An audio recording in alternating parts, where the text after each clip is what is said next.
Hello everyone, Durga Puja তো এসেই গেল। আর শপিং করতে করতে তোমাদেরও কি পকেট আমার মতো ফাঁকা হয়ে গেছে? তাহলে চটপট ঘরে বসেই কি করে তোমার চুলে একটা নতুন স্টাইল আনবে সেটা দেখে নাও। প্রথমেই আমি সরি চেয়ে নিচ্ছি আমার ভয়েস ওভারের জন্য, কারণ আমার শরীরটা প্রচণ্ড খারাপ। যাই হোক, প্রথমেই আমি যেটা করলাম, সামনের চুলটা ইয়ার টু ইয়ার পার্টিশন করে একটা পনিটেল করে নিলাম।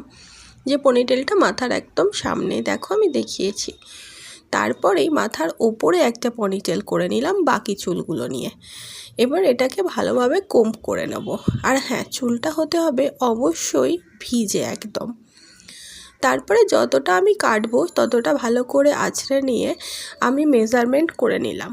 এখানে মেজারমেন্ট করতে আমি ইউজ করেছি একটা ভেসলিনের ফাঁকা কৌটো।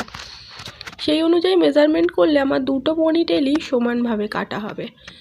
তো পিছনের চুলটাও সামনে নিয়ে ভালোভাবে আঁচড়ে নিয়ে আমি মেজারমেন্ট করে নিয়ে আবার ততটাই কাটলাম।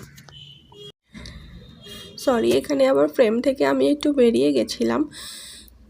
তারপরে আমি দুটো গার্ডারকেই খুলে নিলাম।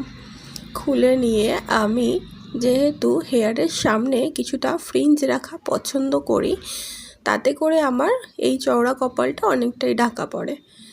তার জন্য আমি সামনে থেকে একদম ছোট্ট একটা ভি করে অ্যাডজাস্ট করে নাক থেকে একটু নিচে কেটে নিলাম। তারপরে আবার ইয়ার টু ইয়ার পার্টিশনের জায়গা থেকেই আমি একদম ভি পোর্শনে আরেকটু চুল নিয়ে ওইটার সাথে অ্যাডজাস্ট করে নিলাম তিকোনাভাবে।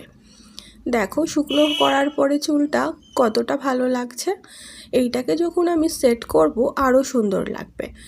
আমার তো বেশ পছন্দ হয়েছে, তোমরাও অবশ্যই জানিও তোমাদের কীরকম লাগলো।